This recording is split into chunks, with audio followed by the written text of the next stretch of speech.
friends, and welcome back to another video. My name is Julie if you're new here, and I love reading books. But today I'm going to tell you about the 5 weirdest books that I have ever read.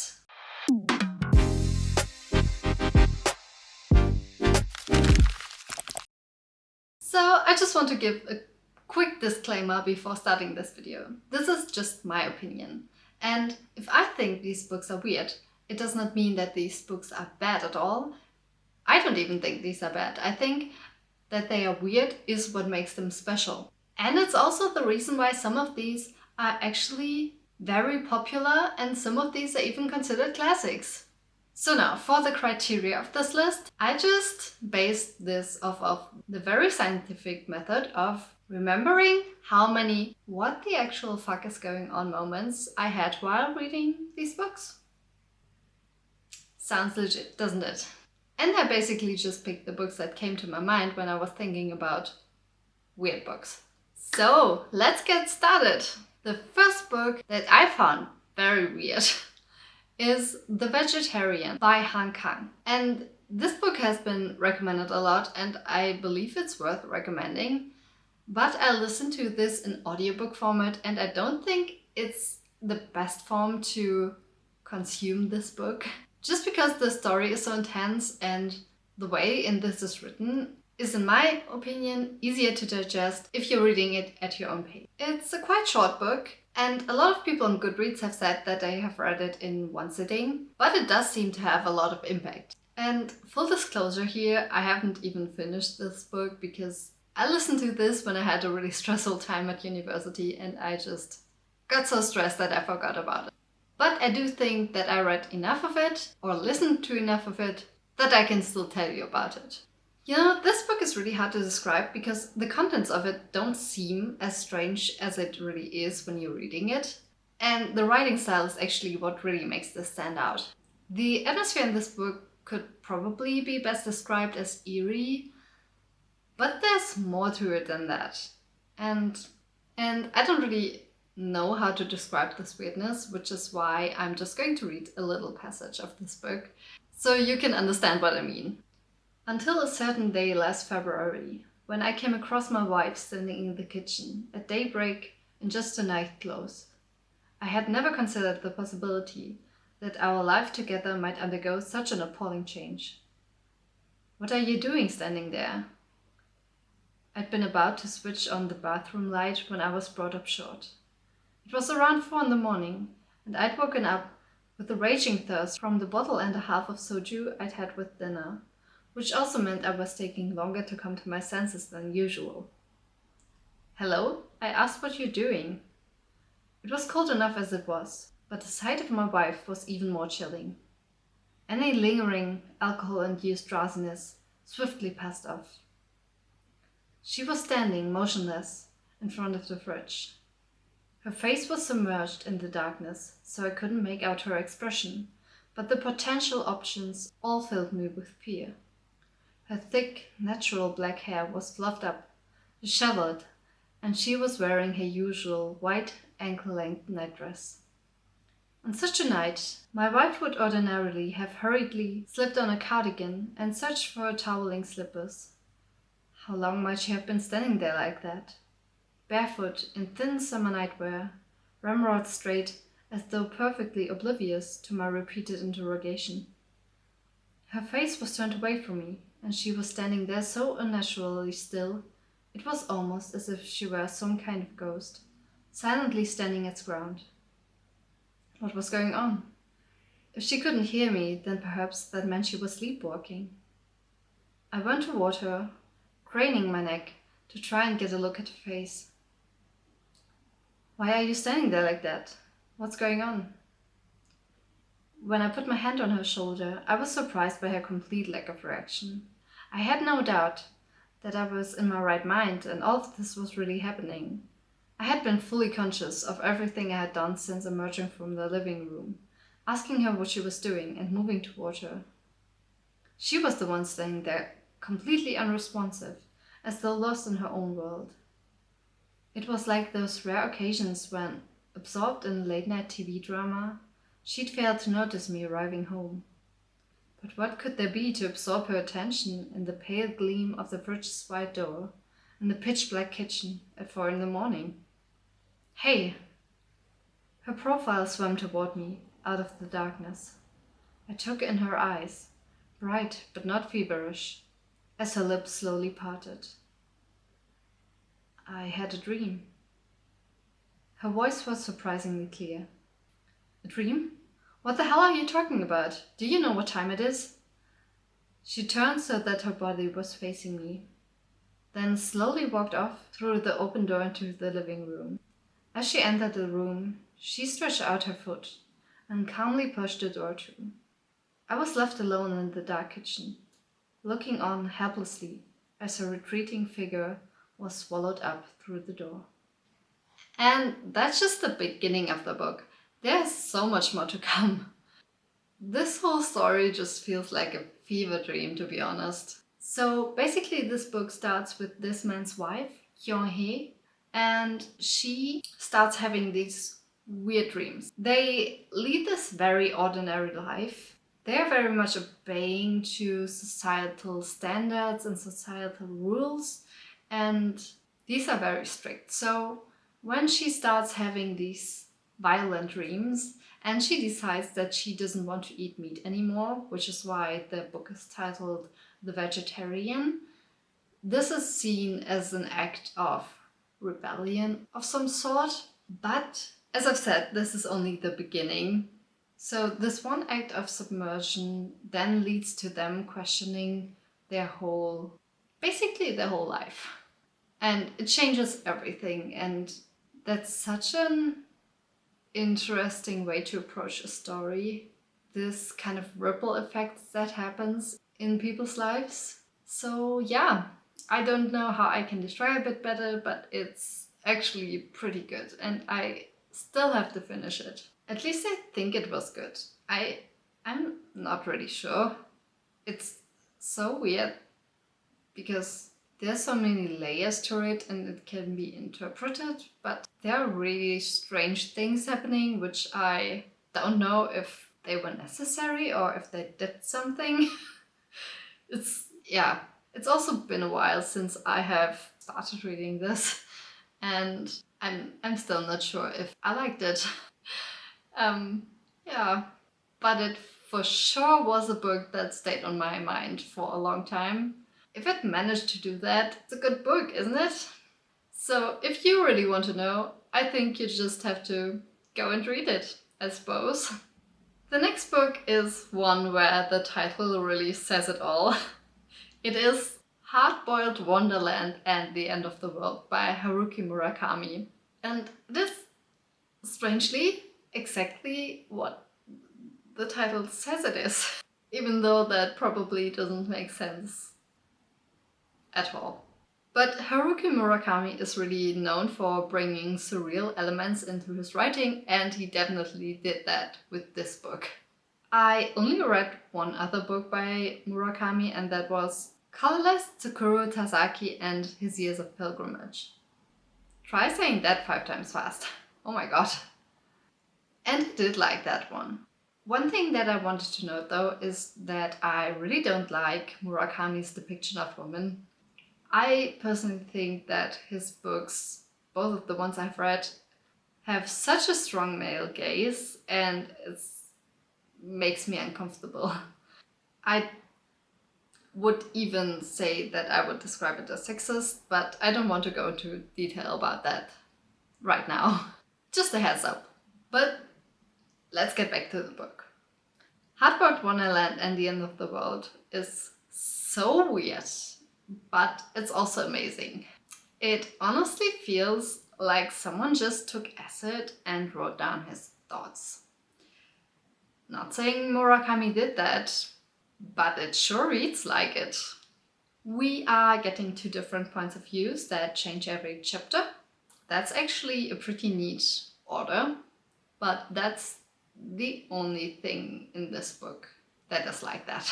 The one POV is a young guy in modern-day Tokyo fighting a data war in the underworld. Whatever that means, you figure it out. But that is actually the more normal part of the story. The other part is more in a type of folklorian situation. It's a different world, and in this world, no one has a shadow, or they are separated from their shadow, something like that.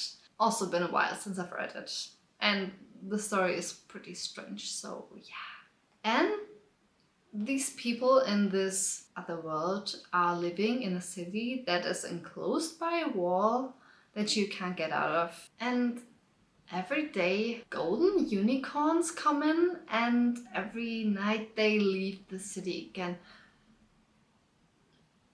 Don't ask me, okay? I'm just saying how it is.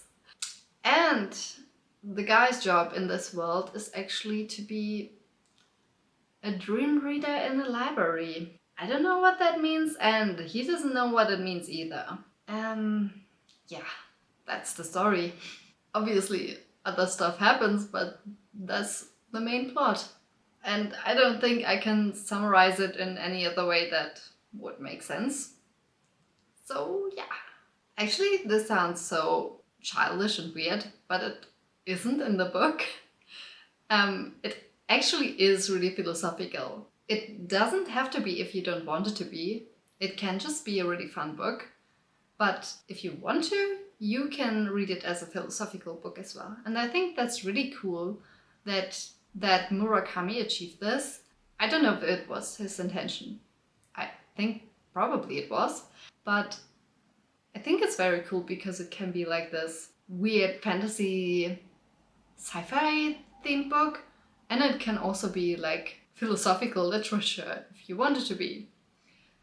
And what I think is very important with books like this one is that you really have to let yourself fall into the story. You just have to accept that things are happening and you don't have to question it. Just roll with it. Because otherwise you're just going to be like, this is some dumb shit that's happening. But if you accept it and you let yourself fall into the story, it can be a great experience. It's all about perspective. The next book we have is very different from the first two. I mean, they're all kind of different from each other, but the first two, I would say, are more similar in writing styles than this one. It is Just One Damn Thing After Another by Jodi Taylor. This novel is just one hell of a ride. I didn't know what I expected when I picked it up. It's really fun.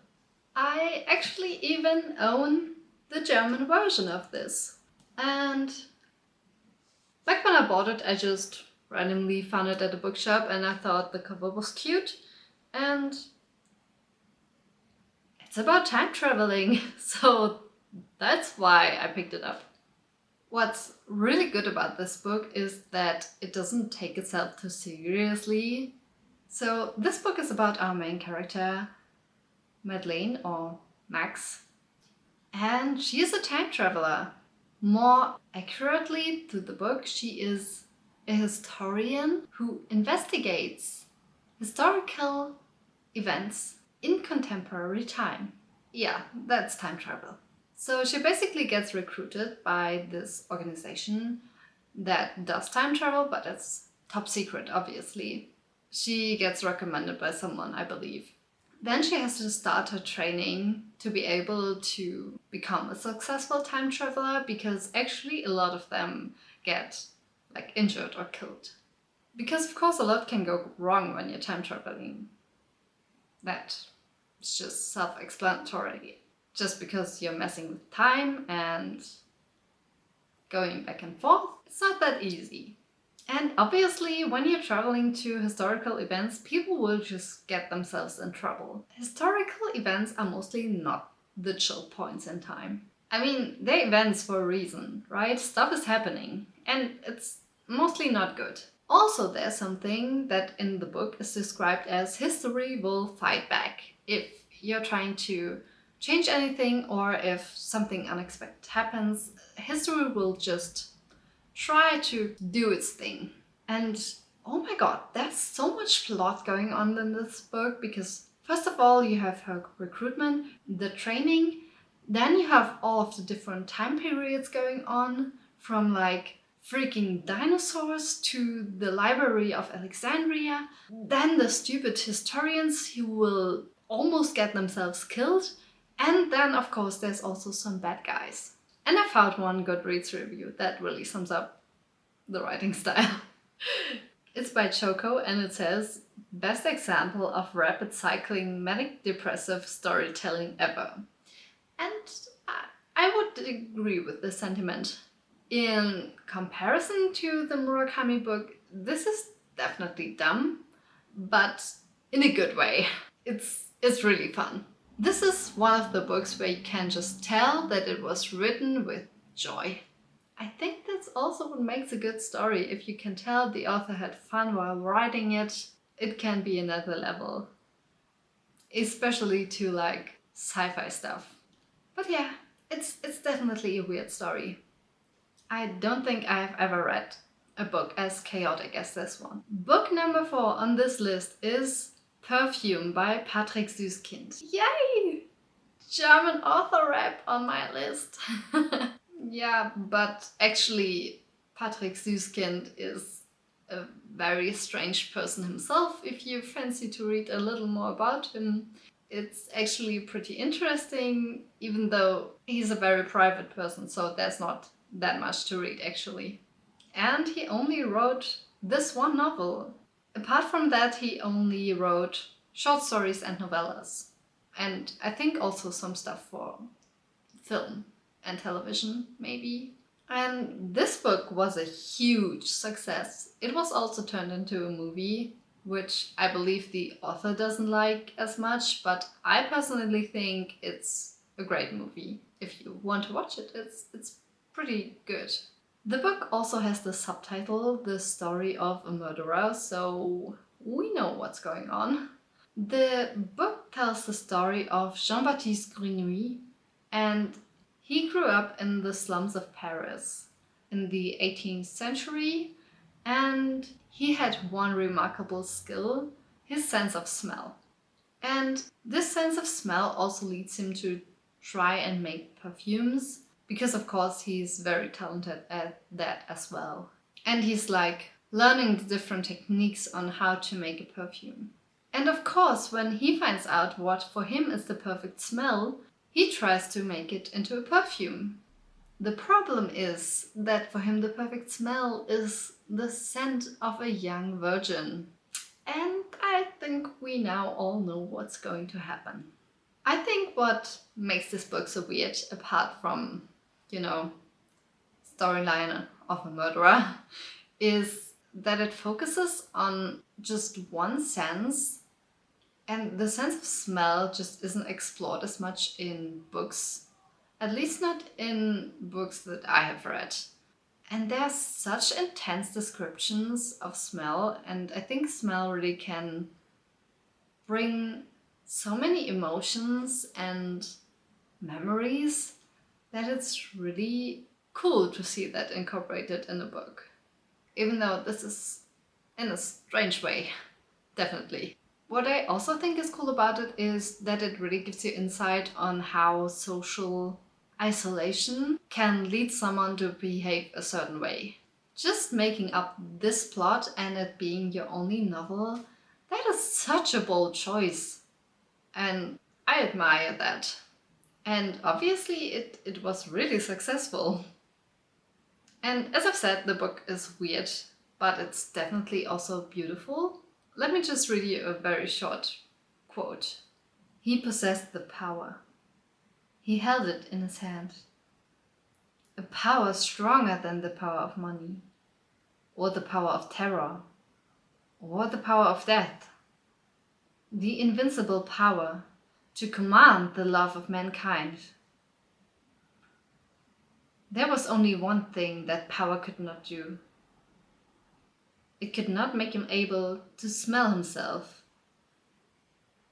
That's a badass quote. You have to admit that.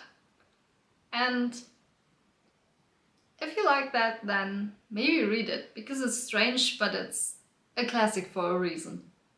And our last book is Out by Natsuo Kirino. And this book is brutal.